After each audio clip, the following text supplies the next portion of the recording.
దేవుని పరిశుద్ధమైన నామమునకు మహిమ కలుగునుగాక. కూడి వచ్చిన మీ అందరికీ ప్రభు పేరట వందనాలు తెలియజేస్తూ ఉన్నాను. ఇదివరకు దేవుడు పాటల్లో తోడే ఉండి కాపాడి పాడించాడు. ఈ సమయంలో బైబిల్ నుంచి దేవుని మాటలు కొన్ని చదివి ధ్యానం చేసుకుందాం. 134వ కీర్తన మనము ధ్యానం చేస్తున్నాం. 134వ కీర్తన మొదటి 2-3 వచనాలు చదువుకుందాం. యెహోవా సేవకులారా, యెహోవా మందిరములో రాత్రి నిలుచుండు వారులారా, మీరందరూ యెహోవాను సన్నుతించుడి. పరిశుద్ధ స్థలము వైపు మీ చేతులెత్తి యెహోవాను సన్నుతించుడి. భూమి ఆకాశములను సృజించిన యెహోవా సీయోనులో నుండి నిన్ను ఆశీర్వదించునుగాక. ఆమేన్. ప్రార్థన చేద్దాం. ప్రేమగల తండ్రి, పరిశుద్ధుడవైన దేవ, నీ పాదములకు నాయన వందనాలు, స్తోత్రములు, స్తుతులు చెల్లిస్తూ ఉన్నాం. ఈ దినమున ఈ సమయంలో కీర్తనలు పాడుకోవడానికి నీవిచ్చిన మాకు భాగ్యాన్ని బట్టి స్తోత్రాలు. నీ లేఖన భాగం చదివి ఉండగా దీవించి ఆశీర్వదించండి. నన్ను పూర్తిగా ఖాళీ చేసి మీరే మాట్లాడండి. విశ్వాసకి ఆదరణ, అవిశ్వాసకి పాప క్షమాపణ దయచేసి నడిపించమని మీకు అప్పగించుకుంటూ యేసుక్రీస్తు నామంలో ప్రార్థించి అడిగి స్తుతించి పొంది ఉన్నాము తండ్రి. ఆమేన్. దేవునికి స్తోత్రం. బైబిల్లో వ్రాయబడిన మాట మనం చదువుకున్నాం. మొదటిగా దేవుని సేవకులారా అనే అంశాన్ని ధ్యానము చేసుకున్నాం. దేవుని సేవకులు వారు పరిశుద్ధులు అని, దేవుడే వారిని పిలిచినాడు అని మనము నేర్చుకున్నాం. ఒకటవదిగా మరి ఏలియా గురించి మనం విన్నాం. ఏలియా అయితేనేమి, షడ్రకు, మిషకు, అబేద్నెగో అనువారైతేనేమి, దానియేలు, ఆ తదుపరి పౌలు, తిమోతి, యాకోబు, ఈ విధంగా కొంతమంది దేవుని దాసులు, దైవజనులు దైవ గ్రంథంలో కనిపిస్తారు. సువార్తలో కనిపిస్తారు, రాజుల గ్రంథంలో కనిపిస్తారు. దేవుడే వారిని ప్రత్యేకించి తన సేవ నిమిత్తమై పిలిచినట్టుగా మనము చూడగలిగినాం. ఈ దినమున దేవుని మందిరములో రాత్రి నిలుచుండు వారులారా అని చదువుకున్నాం. అదే మొదటి వచనములోనే ఆ మాట మనకు కనిపిస్తూ ఉంది. దేవుని మందిరం, ఆలయం. దేవుని మందిరం అనగా ఆలయము అని, దేవుని మందిరము అనగా ఇల్లు అని, దేవుని మందిరం అనగా ఆరాధించు స్థలము అని దైవ గ్రంథం మనకు చెబుతూ ఉంది. దేవుని మందిరం అనగా చెప్పండి, దేవుని మందిరం అనగా ఆలయము, దేవుని మందిరం అనగా ఇల్లు, దేవుని మందిరం అనగా దేవుణ్ణి ఆరాధించేటువంటి స్థలము అని బైబిల్లో అక్కడక్కడ మనకు కొన్ని వచనాలు కనిపిస్తాయి. అందులో నుంచి ఈ దినమున చూడండి, ప్రసంగి గ్రంథం 5వ అధ్యాయానికి వచ్చేద్దాం. ప్రసంగి గ్రంథం 5వ అధ్యాయము మొదటి వచనం మనం చదివితే అక్కడ దేవుని వాక్యం ఇలా చెబుతూ ఉంది. ప్రసంగి గ్రంథం 5వ అధ్యాయము మొదటి వచనములో, నీవు దేవుని మందిరమునకు పోవునప్పుడు నీ ప్రవర్తన జాగ్రత్తగా చూచుకొనుము. బుద్ధిహీనులు అర్పించునట్లుగా బలి అర్పించుట కంటే సమీపించి ఆలకించుట శ్రేష్టం. వారు తెలియకయే దుర్మార్గ పనులు చేయుదురు అని దేవుని వాక్యం చెప్తూ ఉంది. ఇక్కడ సొలొమోను అనేటువంటి ఒక జ్ఞాని రాసిన ప్రసంగి అని అన్నాడు. తానే సొలొమోను అని రాయకుండా ప్రసంగి అను నేను చెప్పు సంగతులు ఏమనగా, ఈ ప్రసంగి గ్రంథం చదువుతూ ఉంటే మనకు చాలా వచ్చిన భాగాల్లో వ్యర్థము వ్యర్థము వ్యర్థము అనేటువంటి పదాలు కనిపిస్తాయి.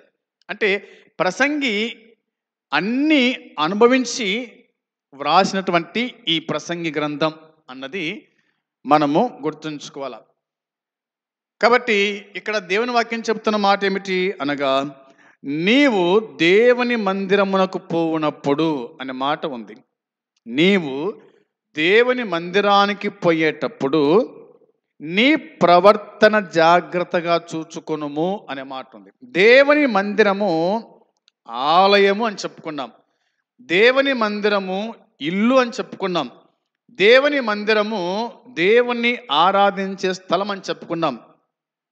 కాబట్టి ఆరాధింపబడుతున్నటువంటి ఆ దేవుడు ఆయన ఏమై ఉన్నాడంటే ఆయన పరిశుద్ధుడై ఉన్నాడు. ఆరాధింపబడుతున్న దేవుడు ఏమైనాడంటే ఆయన నీతిమంతుడై ఉన్నాడు. కాబట్టి దేవుని మందిరానికి పోయేటువంటి మనము, దేవుని మందిరానికి పోయే మనము, దేవుని సమీపించడానికి పోయే మనం ఏం చేయాలంటే ముందు మన ప్రవర్తన జాగ్రత్తగా చూచుకోవాలా. ఇదేమీ ఆశమాశ కాదు. దేవుడు అంటే, దేవుని మందిరం అంటే అనాలోచనగా వచ్చి అనాలోచనగా కూర్చొని అనాలోచనగా ఆలోచనలు చేస్తూ అనాలోచనగా కదా మరి దేవుని వాక్యం వినకుండా, దేవుని వాక్య ప్రకారంగా జీవించకుండా, దేవునికి ఇష్టంగా జీవించకుండా బ్రతుకుతే గనక అది వేస్ట్ అని దేవుని వాక్యం చెబుతూ ఉంది. కాబట్టి నువ్వు దేవుని మందిరానికి వస్తున్నావంటే ముందు ఏం చేయాలా? నా ప్రవర్తన ఎలాగుంది, నా బ్రతుకు ఎలాగుంది, నా జీవితము ఎలాగుంది, నా చూపు ఎలాగుంది, నా మాట తీరు ఎలాగుంది, నా యొక్క నడవడిక ఎలాగుంది అనేటువంటిది నీవు మందిరానికి వచ్చేటప్పుడే ఇవన్నీ కూడా చూసుకోవాలా, సరిచేసుకోవాలా, సరిదిద్దుకోవాలా అన్నది దేవుని వాక్యం మన జ్ఞాపకం చేస్తూ ఉంది. సొలొమోను అంటే మనం చెప్పుకున్నాం కదా, ఆయన జ్ఞాని అని చెప్పుకున్నాం. అన్ని ఎరిగినవాడు, అన్ని చూసినవాడు, ఏది తన కన్ను ఏది చూసిందో, తన మనసు ఏది ఆశించిందో అన్ని అనుభవించిన వాడు చెప్పిన మాటలు ఇవి. అందుకోసమే దేవుని మందిరానికి అనాలోచనగా రాకూడదు. దేవుని మందిరానికి కదా ఏదో పోవాలా, ఏదో ప్రార్థన చేస్తారు, ఏదో పాటలు పాడతారు, ఏదో వాక్యం చదువుతారు, వాక్యం చెప్తారు, ఇట్లా చాలామంది అనుకుంటూ వస్తూ ఉంటారు. మనం వచ్చి ప్రార్థన చేసుకోము సరిగ్గా, అందరితో కలిసి గలమెత్తి పాడము కదా, నోట్లో మాటకు బయటికి రాదు. కొంతమంది పాట పాడితే ఎన్నేళ్ళు అయిపోయింది, ఎన్ని సంవత్సరాలు అయిపోయింది, ఎన్ని నెలలు అయిపోయింది, ఇంకా మనం పాటలు పాడలేకపోతే కనుక మనం వచ్చి ఏం చేయాలా? కాబట్టి నీవు దేవుని మందిరానికి పోయేటప్పుడు నీ ప్రవర్తన జాగ్రత్తగా చూచుకో అంటూ అక్కడ మరో మాట చెప్పినాడు కదా. ఏమన్నాడు? బుద్ధిహీనులు అర్పించినట్లుగా బలి అర్పించుట కంటే సమీపించి ఆలకించుట శ్రేష్టము అన్నాడు. శ్రేష్టము అన్నాడు అన్నమాట. ఒకటి, నీ ప్రవర్తన జాగ్రత్తగా చూచుకొనుము అనే మాట ఉంది. అంటే నిర్లక్ష్యంగా కాకుండా అతి జాగ్రత్తగా దేవుని మందిరములో ప్రవేశించు. రావడానికి ముందు ఆత్మీయంగా సిద్ధపాటు కలిగి ఉండు. ఆ తర్వాత వినిన దానికి లోబడ్డానికి సిద్ధంగా ఉండు అని వాక్యం చెబుతూ ఉంది. సిద్ధపడు అని మనకు దేవుని వాక్యం జ్ఞాపకం చేస్తూ ఉంది. నిర్లక్ష్యంగా ఉండొద్దు. మనం చెప్పుకున్నాం ముందే, దేవుని మందిరంలో ప్రవేశించు రావడానికి ముందే ఆత్మీయంగా సిద్ధపడు, వినడానికి సిద్ధపడు, లోపడ్డానికి సిద్ధపడు. ఇది దేవుని వాక్యం చెప్పేది. వాక్యానికి లోబడం, వినడానికి వేగిరపడం, రావడానికి ఏమో కదా నిదానంగా. ఎంత నిదానం అంటే అంత నిదానంగా వస్తారు. ఇంటికాడ బయలుదేరడమే టయానికి బయలుదేరుతారు. వాళ్ళు వచ్చే లోపల ఇక్కడికి వచ్చే లోపల ఎంత టైము కదా 10, ఇక్కడ 10:15 అయిపోయి ఉంటుంది. 10కి ఆరాధన అంటే 10:15 అవుతుంది ఇక్కడికి వచ్చే లోపల. రాత్రి కొడికి 7 కంటే 7:15 అవుతుంది ఇక్కడికి వచ్చే లోపల. అంటే మనం ఎంత హుషారు ఉన్నామో చూడండి, ఎంత మెలకుతో ఉన్నామో చూడండి. ఇదేనా జాగ్రత్త అంటే? కాదు. 7 అంటే ఇక్కడ 7 కాకముందడికి రావాలా. ఉదయం 10 అంటే 10 కాకముందే మందిరానికి రావాలి. వచ్చి మోకరించి ప్రార్థన చేసుకోవాలా. దేవా, నా జీవితం ఎలాగుంది, నా బ్రతుకు ఎలాగుంది, ఇలాగుందయ్యా, నన్ను కడుగు, పరిశుద్ధపరచు, పవిత్రపరచు. నేను నిన్ను సమీపించబోతున్నాను, పాటలు వినబోతున్నాను, వాక్యం వినబోతున్నాను, నాతో సూటిగా మాట్లాడు, నేను సరిచేసుకోవాల్సినవి ఏమన్నట్టు సరిచేసుకోవడానికి కృప దయచేయి అని ప్రార్థన చేసుకోవాలా. అలా కాకుండా నా గురించి చెప్పినాడు, నా కోసమే చెప్పినాడు, ఎవడు చెప్పినాను ఈయనకు, ఇవన్నీ కూడా దేవుని మందిరంలో అస్సలు కుదరదు. దేవుని వాక్యం అంటే అది నీ కోసమే, దేవుని వాక్యం అంటే అది మన కోసమే. మనలో ఉన్న తప్పులన్నీ బయటపెట్టేది దేవుని వాక్యమే. అర్థమైందా? మనలోని తప్పులన్నీ బయటపెట్టేది దేవుని వాక్యమే. మన ముఖం ఎలాగుందో ఏది బయటపెడుతుంది? అద్దం బయటపెడుతుంది కదా. అద్దం ముందు కొత్త కనుక నీ ముఖం మీద ఏముంది కదా, ఇవన్నీ బయటపెట్టేది అద్దము. బైబిల్ కూడా అద్దము లాంటిది. ఈ బైబిల్ అనే అద్దములో మన జీవితాన్ని మనం ఏం చేయాలా? చూసుకోవాలా, స్కానింగ్ చేసుకోవాలన్నమాట. ఎలాగున్నాను, ఎలా జీవిస్తున్నాను, ఎలా ప్రవర్తిస్తున్నాను, ఇవన్నీ కూడా మనకు బైబిల్ చెప్తూ ఉంది అనేది దేవుని వాక్యం గుర్తు చేస్తూ ఉంది. 2వ వచనం ఏం రాయబడింది? 2వ వచనంలో నీవు దేవుని సన్నిధిని అనాలోచనంగా పలుకుటకు నీ హృదయమును త్వరపడనీయక అనే మాట ఉంది. వింటున్నారు కదా? వాక్యం ఏం చెబుతుంది? నీవు దేవుని సన్నిధికి అనాలోచనంగా పలుకుటకు నీ హృదయమును త్వరపడనీయకు. కొంతమందికి తొందరపాటు ఎక్కువ, వినరు, చేయరు, కానీ మాట్లాడతారు. వినేది అసలు ఏమి చెప్పినాడు, ఏమి వింటున్నాము, ఏమి నా కోసం చెప్పబడింది ఆలోచన చేయరు. కానీ అనిందనిందే, నాలుక ఉందని నోరుందని చెప్పేసి అనిందనిందే. వాక్యం ఏం చెప్తుంది అక్కడ? నీవు దేవుని సన్నిధిని అనాలోచనంగా పలుకుటకు నీ హృదయమును త్వరపడనీయక నీ నోటిని కాచుకొమ్ము అన్నమాట. నీ నోటిని కాచుకో, నీ నోటిని భద్రం చేసుకో, నీ నోటికి చిక్కెం పెట్టుకో అని రాయబడింది. దావీదు అన్నాడు కదా ఆ మాటని, నా నోటికి నేను చిక్కెం పెట్టుకున్నాను అని అన్నాడు.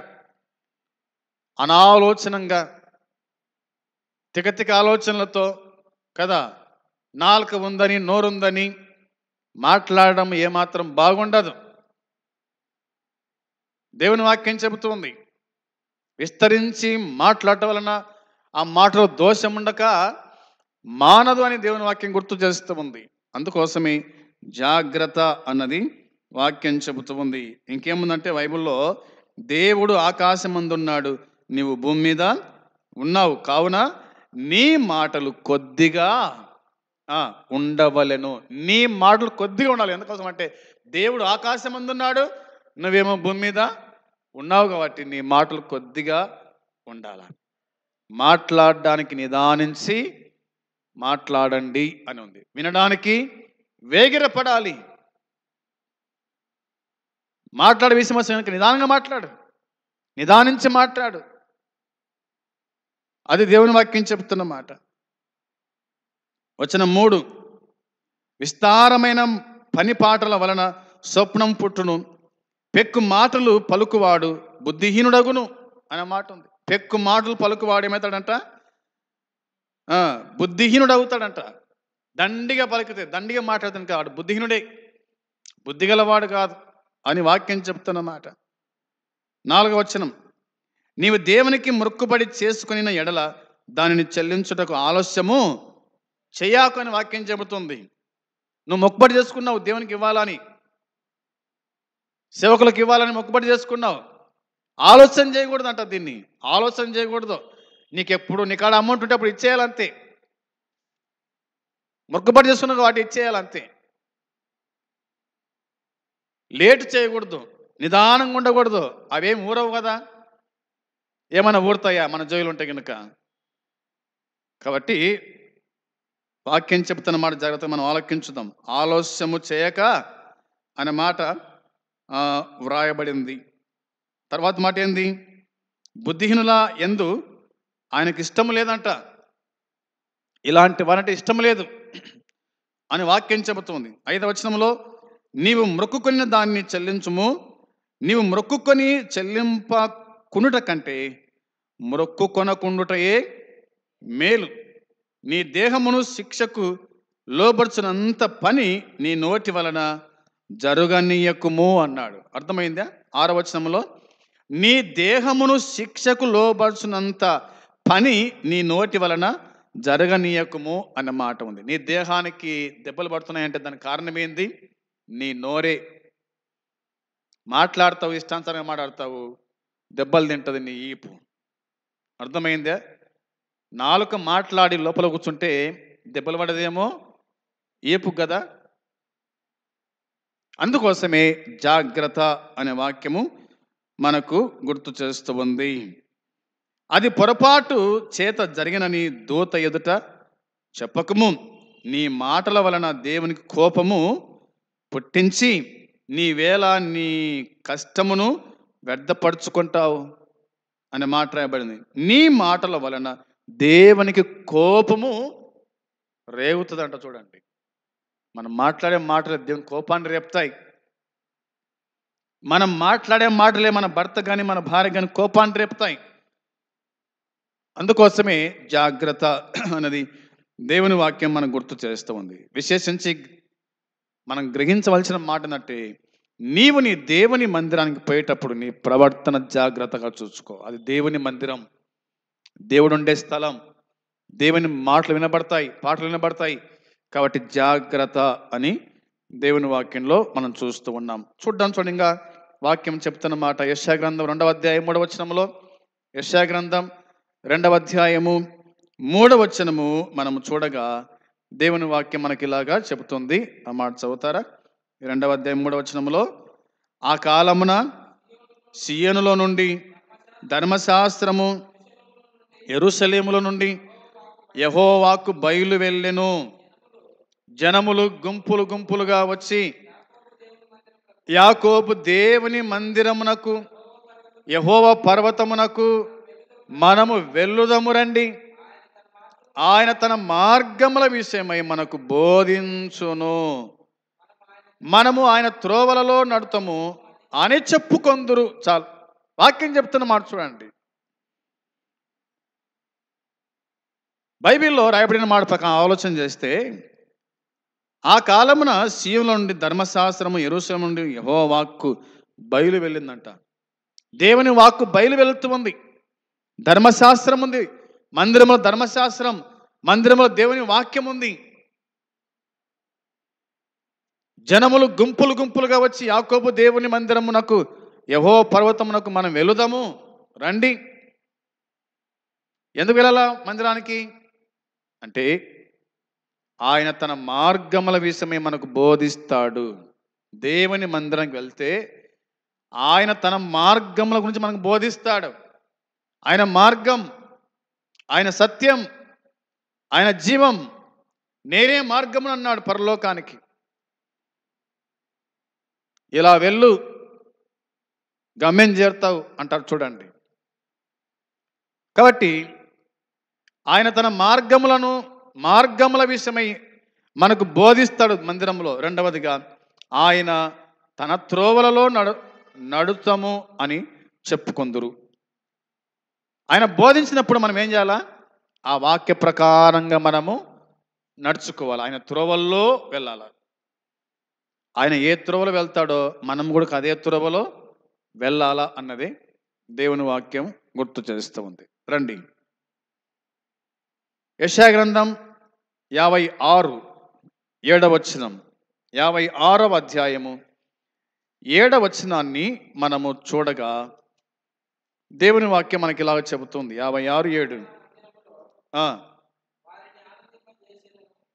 నా ప్రార్థన మందిరములో వారిని ఆనందింపజేసేదను, నా బలిపీఠం మీద వారు అర్పించు దహన బలులను నాకు అంగీకారములగును. నా మందిరము సమస్త జనులకు ప్రార్థన మందిరమనబడును అని దేవుని వాక్యం చెబుతుంది. నా మందిరం, ఎవరి మందిరం అట ఇది?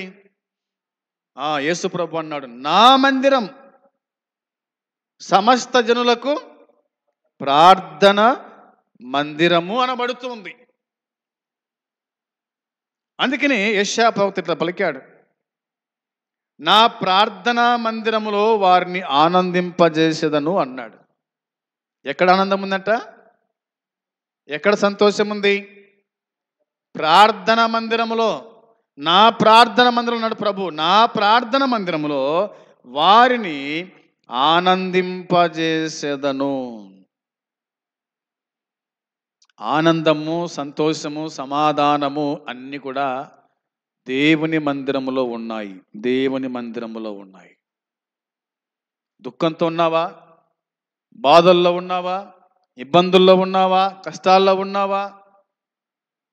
రా, దేవుని మందిరానికి వచ్చి ప్రార్థన చేయి, ప్రభుని అడుగు, నీకు ఆయన ఆనందం ఇస్తాడు, సంతోషం ఇస్తాడు అనేది వాక్యం చెబుతుంది. తర్వాత మాట, నా బలిపీఠం మీద వారు అర్పించు దహన బలులను నాకు అంగీకారములగును అన్నాడు. మనం అర్పించేటువంటి బలులు, సమర్పణలు ఇవన్నీ కూడా దేవునికి అంగీకారం. ఆయన నీ బలిని అంగీకరిస్తాడు, నీ ప్రార్థన అంగీకరిస్తాడు, నీవు అర్పించేటువంటి ఏదైనా కానీ అది దేవుడు అంగీకరిస్తాడు. తర్వాతి మాట, నా మందిరము సమస్త జనులకు ప్రార్థన మందిరం. ఒకరికి మాత్రం కాదు, ఇది కేవలం క్రైస్తవులకు మాత్రమే కాదు దేవుని మందిరం. ఇది సమస్త జనులకు, అందరికీ మందిరం, అందరికీ దేవుడు ఒక్కడే, మందిరం ఒకటే అనేది వాక్యం చెప్తున్నమాట. యేసుక్రీస్తు ప్రభువారు ఈ భూమి మీద ఉన్నప్పుడు చూడండి, లూకా సువార్త 19:46లో, లూకా సువార్త 19:46లో ఈ మందిరం గురించి కొంత అవగాహన చేసుకుందాం. లూకా సువార్త 19వ అధ్యాయము 46వ వచనం చూస్తారా? 46వ వచనం రాయబడిన మాట, ఆయన దేవాలయంలో ప్రవేశించి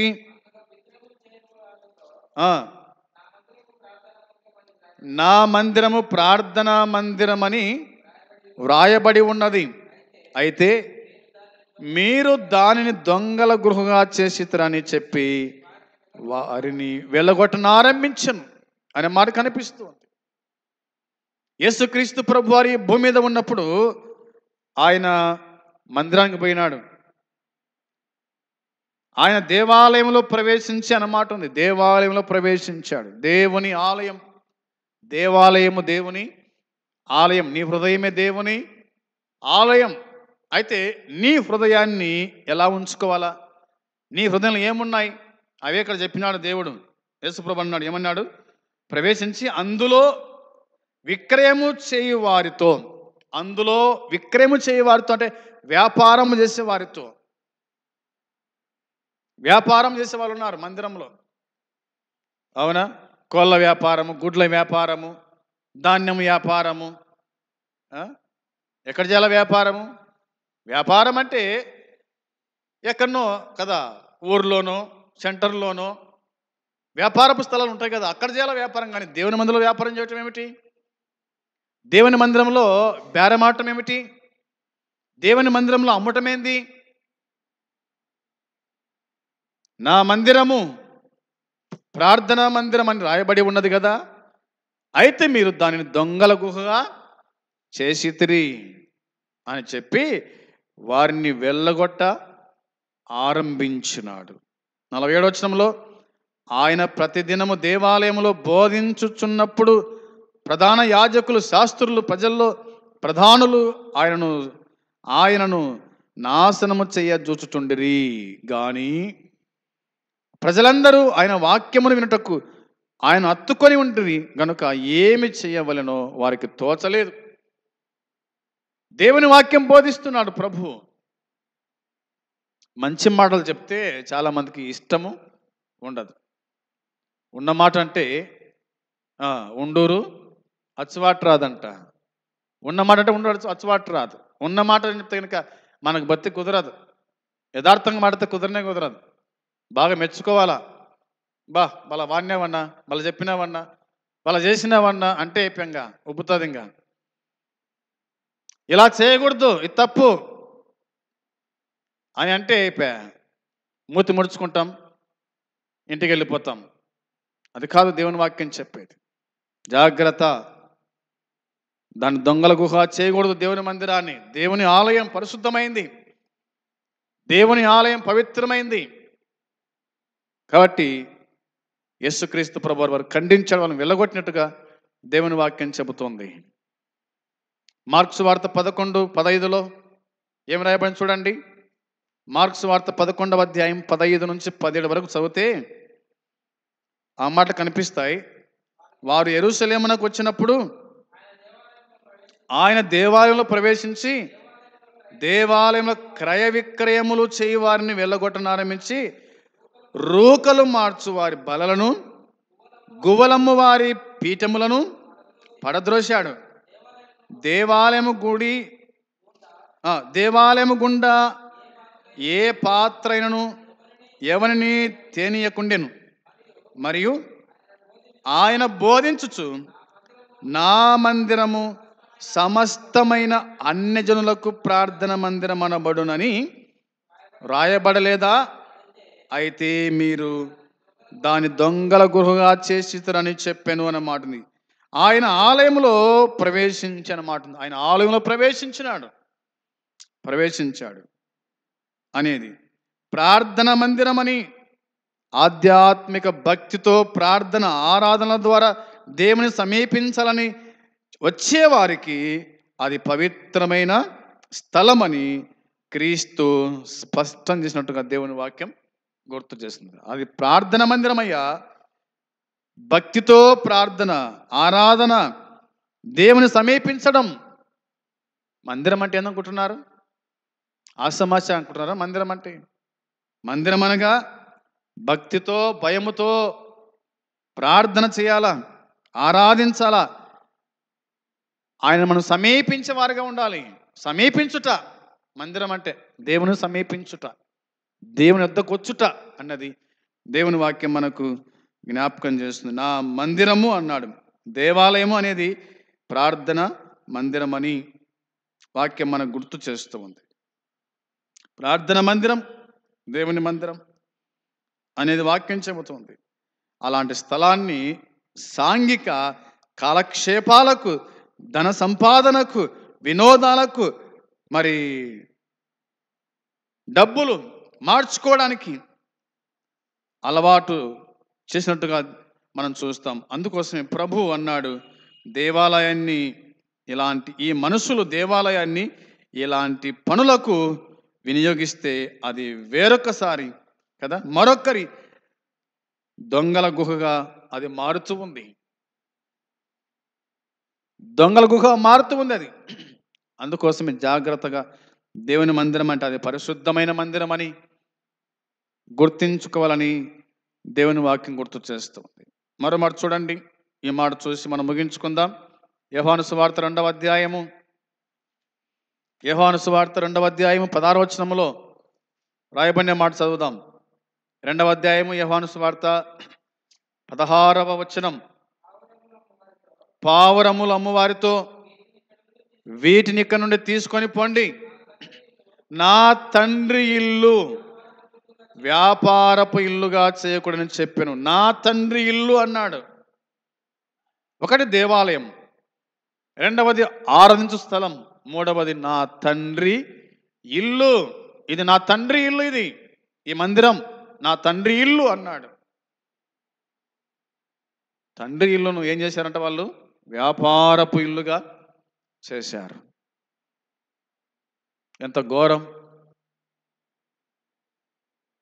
అందుకోసమే జాగ్రత్త.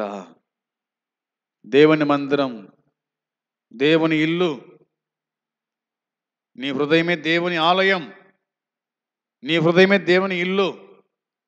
మనం దేవుని ఇల్లు కాబట్టి ఈ ఆలయం మనం పాడు చేయకూడదు, పవిత్రంగా ఉంచుకోవాలి, పరిశుద్ధంగా ఉంచుకోవాలి. ఎంతో భయముతో వణుకుతో మన జీవితాలను కాపాడుకునే వారిగా ఉండాలని దేవుని వాక్యం మనకు గుర్తు చేస్తుంది. రండి కీర్తన గ్రంథానికి వచ్చేద్దాం, అమ్మాట చదువుదాం. 134వ కీర్తన మనం చదువుకున్నాం కాబట్టి ఆ మాటనే చదివి ముగిద్దాం. చూడండి. యెహోవా సేవకులారా, యెహోవా మందిరములో రాత్రి నిలుచుండు వారులారా, మీరందరూ యెహోవాను సన్నుతించుడి అనే మాట కనిపిస్తుంది. యెహోవా మందిరములో రాత్రి నిలుచుండు వారులారా అనే మాట ఉంది. అంటే దేవుని మందిరములో జరిగే సంపూర్ణ రాత్రి ఆరాధన, దేవుని మందిరంలో జరిగే సంపూర్ణ రాత్రి ఆరాధన, విజ్ఞాపన, ప్రార్థనను ఈ కీర్తన మనకు వివరిస్తూ ఉంది. సంపూర్ణ రాత్రి మనము ఆరాధన చేస్తాం, సంపూర్ణ రాత్రిని విజ్ఞాపన చేస్తాం, ప్రార్థన చేస్తాం. ఈరోజు ఉదయం 10 నుంచి రేపు ఉదయం వరకు 10 వరకు కదా విజ్ఞాపన చేస్తాం, దేవుని సన్నిధిలో ప్రార్థన చేస్తాం, దేవుణ్ణి ఆరాధించగలుగుతాం అనేది ఈ వచనం మనకు గుర్తు చేస్తూ ఉంది. మరి నూతన నిబంధనలో ఉన్న దేవుని ప్రజలు ఆధ్యాత్మిక ఆరాధనకు, సంఘములో పునర్జీవానికి, తప్పిపోయిన వారి రక్షణకు మరి నిబద్ధులై మనపూర్వకంగా విజ్ఞాపన ప్రార్థనలో పట్టుదల కలిగి ఉండాలని దేవుని వాక్యం గుర్తు చేస్తుంది. పట్టుదల కలిగి ఉండాలని వాక్యం చెబుతుంది. అన్ని విషయాలు కూడా కదా, ప్రార్థన అయితేనేమి, విజ్ఞాపన అయితేనేమి, ఆరాధన విషయంలో అయితేనేమి మనం పట్టుదల కలిగి ఉండేవారుగా ఉండాలి. ప్రభువును సమీపించాల, ప్రభు సన్నిధిలో ప్రభువునకు విన్నపించుకోవాలా, ఆయన మాట ఆలకించి హృదయంలో భద్రపరచుకోవాలా. ఈ విధంగా జీవిస్తే తప్ప మనము భక్తి జీవితంలో పెరగలేం, వృద్ధి కాలేం. ప్రార్థన జీవితంలో పెరగలేం, వృద్ధి కాలేం. విజ్ఞాపన మనం చేయలేకపోతున్నాం. దానికి కారణం ఏంటంటే మన యొక్క సోమర్తనం. దేవుని సన్నిధి ఒక్క రాత్రి గడపలేకపోతున్నాం. వచ్చాము పనుకుంటాం, వచ్చాము కాలాడు చెప్తాం, వచ్చాము కళ్ళు మూసుకుంటాం కదా. ఒక్క రాత్రి గడపలేకపోతే దేవుని మందిరంలో ఎందుకు? అవునా? ప్రభు ఏమన్నాడు? ఒక్క గడిగైనా మేలుకోలేరా? మీకోసమే కదా, నా కోసం కాదు కదా. నా కోసం అది చెప్పేది ఏమైనా మీకోసమే కదా. మీరు శోధనలో ప్రవేశింపకున్నట్లు మేలుకోగలిగి ప్రార్థన చేయండి. ఒక గడియ మేలుకోలేరా? అంటే నిద్రపోతున్నారు. ప్రభు వచ్చి లేండి పోదామన్నాడు, వంపారు ఇంటికి వంపారు, ఇంకా కదా వంపారు ఇంటికి వంపారు, అయిపోయింది, నా గడియ వచ్చేసింది. ఇంకా యోధా ఇస్కరియోతు వచ్చినాడు, నన్ను బంధిస్తారు. అవునా? మీకోసం, మీ కుటుంబాల కోసం, మీ పిల్లల కోసం ఒక్క గడియైన మేలుకొని ప్రార్థించలేకపోతే గనక, దేవుని మందిరం మొరపెట్టలేకపోతే గనక మన పిల్లలు ఏమైపోతారో తెలియదు. చాలా సులువుగా అంటారనమాట. ఏమంటారంటే, ఏమబ్బా వానికే తెలుసుగా, ఏమబ్బా ఆయనకే తెలుసుగా, నీకేం తెలుసుగా, వానికి తెలిసే, ఆయనకి తెలిసా, ఆమెకి తెలిసా, ఇంకా నీకేం తెలుసుగా, ఏమి రాలే ఆరాధన కంటే ఏమబ్బా ఆయనకే తెలుసు. ఎవరు తెలుసు? జాగ్రత్తగా మనం ఉండాలా. నోరుందని, నాలుకుందని మాట్లాడడం కాదు. మన కుటుంబాన్ని మనము కాపాడుకునే వారుగా ఉండాలి. దేవుని మందిరములో మనం ప్రవేశించి కదా, మనము భక్తి జీవితంలో ఎదిగేవారుగా, ఎదిగే కొద్దీ ఒదిగేవారుగా ఉండాలన్నదే దేవుని వాక్యం మనకు గుర్తు చేస్తుంది. ఆ ప్రకారంగా చేయడానికి దేవుడు మనకు సహాయము చేయునుగాక. ఆమేన్. ప్రార్థన చేసుకుందాం. పరలోకమందున్న మా ప్రియమైన తండ్రి, నీ పరిశుద్ధమైన పాదములకు నాయన వందనాలు, స్తోత్రములు, స్తుతులు చెల్లిస్తున్నాం. మీరు వినిపించిన ఈ శ్రేష్టమైన మాటలను బట్టి వందనాలు తండ్రి. దీవించి ఆశీర్వదించండి. మీరే మాతో మాట్లాడినందుకై స్తోత్రం చెల్లించుకుంటూ, ఎంతమంది విన్నారో వారి హృదయాల కార్యం జరిగించి ప్రతిఫలం దయచేతని కృప చూపించండి. ఎంతమంది వాక్యము చేత కృచ్చబడ్డారో వారి జీవితాలను సరిచేసుకొని సరిదిద్దుకొని నీ రాకడ కోసమై సిద్ధపడినట్లుగా నీ కృప దయచేయమని మీకు అప్పగించుకుంటూ యేసుక్రీస్తు నామంలో ప్రార్థించి అడిగి స్తుతించి పొంది ఉన్నాము తండ్రి. ఆమేన్. పరలోకమందున తండ్రి ప్రేమ, మన ప్రభు అయిన యేసుక్రీస్తు కృప, పరిశుద్ధాత్మ సన్నిధి సహవాసం కూడి వచ్చిన మనకు సకల పరిశుద్ధులకు ఇప్పుడు ఎల్లప్పుడూ సదాకాలము తోడై ఉండునుగాక. ఆమేన్. అందరికీ వందనాలు.